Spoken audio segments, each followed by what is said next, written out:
It looked like a good thing. But wait till I tell you. We were down south in Alabama, Bill Driscoll and myself, when this kidnapping idea struck us. There was a town down there as flat as a pancake and called Summit. Bill and I had about $600. We needed just $2,000 more for an illegal land deal in Illinois. We chose for our victim the only child of an influential citizen named Ebenezer Dorset. He was a boy of 10, with red hair. Bill and I thought that Ebenezer would pay a ransom of $2,000 to get his boy back, but wait till I tell you. About 2 miles from Summit was a little mountain covered with cedar trees. There was an opening on the back of the mountain. We stored our supplies in that cave. One night, we drove a horse and carriage past old Dorset's house. The boy was in the street throwing rocks at a cat on the opposite fence. "Hey, little boy," says Bill, "would you like to have a bag of candy and a nice ride?" The boy hits Bill directly in the eye with a piece of rock. That boy put up a fight like a wild animal, but at last we got him down in the bottom of the carriage and drove away. We took him up to the cave. The boy had 2 large bird feathers stuck in his hair. He points a stick at me and says, "Ha, paleface, do you dare to enter the camp of Red Chief, the terror of the plains?" "He's all right now," says Bill, rolling up his pants and examining wounds on his legs.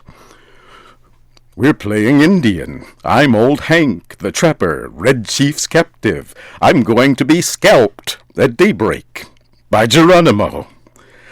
That kid can kick hard." "Red Chief," says I to the boy, "would you like to go home?"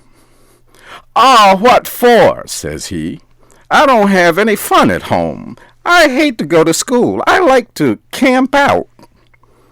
"You won't take me back home again, will you?" "Not right away," says I. "We'll stay here in the cave for a while." "All right," says he. "That'll be fine. I never had such fun in all my life."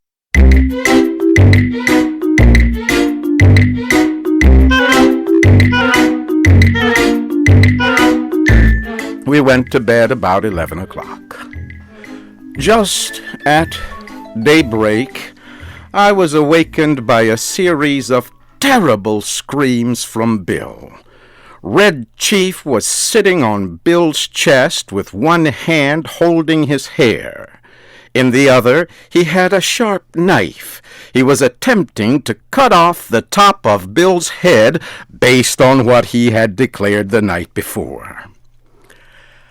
I got the knife away from the boy, but after that event, Bill's spirit was broken. He lay down, but he never closed an eye again in sleep as long as that boy was with us. "Do you think anybody will pay out money to get a little imp like that back home?" Bill asked. "Sure," I said. "A boy like that is just the kind that parents love. Now, you and the chief get up and make something to eat while I go up on the top of this mountain and look around." I climbed to the top of the mountain. Over toward Summit, I expected to see the men of the village searching the countryside, but all was peaceful. "Perhaps," says I to myself, "it has not yet been discovered that the wolves have taken the lamb from the fold." I went back down the mountain. When I got to the cave, I found Bill backed up against the side of it. he was breathing hard, with the boy threatening to strike him with a rock. "He put a red-hot potato down my back," explained Bill, "and then crushed it with his foot. I hit his ears. Have you got a gun with you, Sam?" I took the rock away from the boy and ended the argument. "I'll fix you," says the boy to Bill. "No man ever yet struck the Red Chief but what he got paid for it. You better be careful." After eating, the boy takes a leather object with strings tied around it from his clothes and goes outside the cave, unwinding it. Then we heard a kind of shout.